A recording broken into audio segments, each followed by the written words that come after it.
So guys ఈ వీడియోలో మనము బెస్ట్ ప్లేస్ ఏంటి జేఈ నీట్ ఇన్ హైదరాబాద్ లో. సో బెస్ట్ ప్లేస్ ఏంటి, బెస్ట్ ఇన్స్టిట్యూట్ అని మాట్లాడలేదు, బెస్ట్ ప్లేస్. సో జనరల్ గా ఏం జరుగుతుంది, సో ఈ వీడియోలో కొంత డీటెయిల్ గా ప్రతి పేరెంట్ కి ఎక్స్ప్లెయిన్ చేయడానికి, విద్యార్థులకు కానీ లేకపోతే తల్లిదండ్రులకు కానీ ఎక్స్ప్లెయిన్ చేయడానికి ట్రై చేస్తాను. అయితే మన చాలా ప్లేస్లు ఉన్నాయి కదా. సో ఇక్కడ మనకి హైదరాబాద్ లోనే చూసుకుంటే ఫస్ట్ ఇనిషియల్ గా నల్లకుంటలో స్టార్ట్ అయ్యింది. అసలు రామయ్య కానీ డెల్టా కానీ ఇలాంటి హేమీలు ఉండేవాళ్ళు.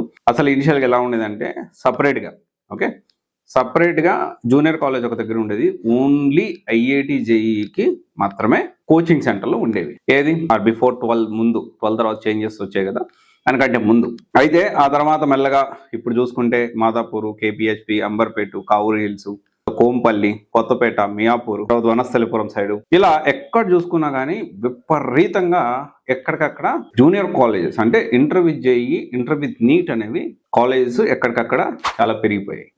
అయితే దీన్ని మనము 3 కేటగిరీస్గా డివైడ్ చేద్దాం. అంటే ఇలాంటి జూనియర్ కాలేజెస్ అన్నింటినీ కూడా 3 కేటగిరీస్గా డివైడ్ చేద్దాం. ఒకటి వచ్చేసి ఏంటి అంటే చైతన్య నారాయణ అనేది ఒక కేటగిరీ టైప్ అనుకుందాం, ఒక type of corporate. So local నుంచి ఎదిగి చాలా huge branches, national wide, international wide కూడా ఈ రెండింటికి బ్రాంచెస్ అనేవి ఉన్నాయి. సో సెకండ్ కేటగిరీ వచ్చేసి ఏంటి అంటే కోటా ఫ్యాక్టరీ, కోటా నుంచి వచ్చిన ఇన్స్టిట్యూషన్స్. ఎగ్జాంపుల్ ఫిట్జీ, అన్ academy, LN, PW, Akash. So ఇలాంటివన్నీ నేషనల్ వైడ్ అంటే నార్త్ సైడ్ కానీ ఓవరాల్ గా కోటా ఫ్యాక్టరీ అనుకోవచ్చు, ఈ కేటగిరీ కిందకి వస్తాయి. అండ్ తర్వాత వచ్చేసి లోకల్ గా ఒక చిన్న కాలేజ్ గా స్టార్ట్ అయ్యి, జూనియర్ కాలేజ్ స్టార్ట్ అయ్యి minimum 5 branches, 6 branches, 10 branches, 12 branches, అంటే మినిమం 3000 నుంచి 5000 స్టూడెంట్స్ ఉన్నారు. సో హైదరాబాద్ సరౌండింగ్స్ లో ఉన్నాయి. సో లోకల్ గా వచ్చి చాలా వాళ్ళు ప్రొవైడ్ చేస్తూ అంచెలంచెలుగా ఎదుగుతూ ఇది ఒక కేటగిరీ అనుకోవచ్చు. దీని కిందకి ఎగ్జాంపుల్ నానో, 9, తర్వాత మోడ్యులస్, రెసొనెన్స్, ర్యాంక్ రిడ్జ్ ఇలాంటివి. సో ఇక్కడ 3 కూడా 3 డిఫరెంట్ కేటగిరీస్.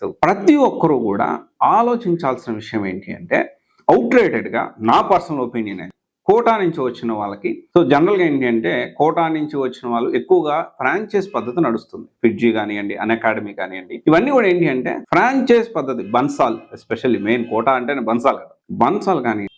సో వాళ్ళకి బ్రాంచెస్ ఉండవు. సాధ్యం అంటే మేబీ వీటిలో నేను చెప్పిన వాటిలో బ్రాంచెస్ ఉండుండొచ్చు, బట్ మోస్ట్లీ కోటా నుంచి వచ్చిన వాళ్ళకి మోస్ట్లీ అందరూ కాదు, కొంతమంది, you can say that 80 to 90% of the Kota నుంచి వచ్చిన institution, junior colleges, JEE NEET, coaching institutions, tuition points, ఇవన్నీ కూడా ఏంటి అంటే బ్రాంచెస్ కాదు. బ్రాంచెస్ సిస్టమ్ కాదు, ఫ్రాంచైజ్ సిస్టమ్ నడుస్తుంది. ఈ రెండింటికి డిఫరెన్స్ ఏంటనేది మీకు ఆల్రెడీ ప్రీవియస్ ఒక వీడియోలో నేను ఎక్స్ప్లెయిన్ చేశాను. ఒకవేళ ఆ వీడియో మీరు చూడకపోతే ఒకటే మాటలో చెప్తాను. బ్రాంచ్ అంటే వాళ్ళే రన్ చేస్తారు. ఫ్రాంచైజ్ అంటే ఇక్కడ ఉన్న లోకల్ వాళ్ళు తీసుకోనో లేకపోతే ఇంకొకరు తీసుకోనో రన్ చేస్తారు. ఇప్పుడు ఏంటి, హాస్టల్ వీళ్ళ హ్యాండ్ ఓవర్లో ఉండదు, హాస్టల్ ఇంకొకరి దగ్గర ఉంటుంది. అండ్ మెటీరియల్స్, దీనికి సంబంధించిన కరికులము సో మెయిన్ బ్రాంచ్ నుంచి వస్తుంది. ఇంటర్ కాలేజీలు ఇంకెవరో డీల్ చేస్తారు. So there is a coordination అయితే మిస్ అవుతూ ఉంటుంది. సో చైతన్య నారాయణ అనుకో, వీళ్ళకి ఫ్రాంచైజీలు లేవు, బ్రాంచ్లు మాత్రమే. ఎక్కడైనా కానీ ఒక బ్రాంచ్ స్టార్ట్ చేయాలంటే వాళ్ళు కొత్తది ఏమైనా ఓపెన్ చేశారంటే వాళ్ళకి ఒక సిస్టమ్ ఉంటుంది. ఆ సిస్టమ్ ప్రకారం కొత్త బ్రాంచ్ ఓపెన్ చేస్తారు. దానికి ఒక డీను, ప్రిన్సిపాల్, దాన్ని మేనేజ్మెంట్ టీము, అడ్మిన్ టీము, తర్వాత వచ్చేసి దీనికి సంబంధించిన ఏజీఎం అని, ఏరియా జనరల్ మేనేజర్, ఇలా రకరకాలుగా ఉంటుంది. ఒక సిస్టమేటిక్గా వాళ్ళు బ్రాంచే ఓపెన్ చేస్తారు, కానీ ఫ్రాంచైజ్ ఎవరికి ఇవ్వరు. చైతన్య నారాయణ గారు సంవాట్ వీ కెన్ ఎక్స్పెక్ట్ ఈ కోటా వీటి నుంచి వచ్చిన వాటి కంటే కూడా కొంతవరకు వీటి డెఫినెట్లీ క్వాలిటీ అనేది కంపారిటివ్లీ బెటర్గా ఉండొచ్చు, మేబీ మే నాట్ బి. కానీ లోకల్గా వచ్చి ఈ 3000 నుంచి 5000 స్టూడెంట్స్, 6000 స్టూడెంట్స్, ఒక 5 బ్రాంచ్ల నుంచి ఒక 10, 12, 14 బ్రాంచ్లు, ఒక 20 బ్రాంచ్ల లోపల ఉండే, లైక్ మన నానో కానివ్వండి, 9 కానివ్వండి, మోడ్యులస్ కానీ, రెసొనెన్స్, తర్వాత ర్యాంక్ రిడ్జ్, ఇలాంటి వాళ్ళు ఏంటి అంటే కొంత క్వాలిటీ మెయింటైన్ చేసేదానికి అవకాశం ఉంటుంది. కానీ ఇక్కడ ప్రతి ఒక్కరూ కూడా బెస్ట్ ప్లేస్, ఇప్పుడు మనకు అనుకోవచ్చు Madhapur best place, KPH best place, Kavuru hills best place, Kompally, లేకపోతే పెదంబర్పేట, లేకపోతే కొత్తపేట, జేఎన్టీ దగ్గర, కావూరు హిల్స్ దగ్గర కూడా చాలా ఉన్నాయి. సో చాలా పెద్ద బ్రాంచ్ ఉంది. అంటే మన ఆఫీస్ ఇప్పుడు లొకేటెడ్ అయింది కావూరు హిల్స్ లోనే, ఈ కార్పొరేట్ ఆఫీస్ అనేది. ఇలా ఉన్నాయి. సో అయితే ఇక్కడ మనం ఆలోచించాల్సిన విషయం ఏంటి అంటే ఫస్ట్ పాయింట్ ఏంటి అంటే లొకేషన్ కాదు ఇక్కడ ప్రయారిటీ. లొకేషన్ కాదు ఇక్కడ ప్రయారిటీ.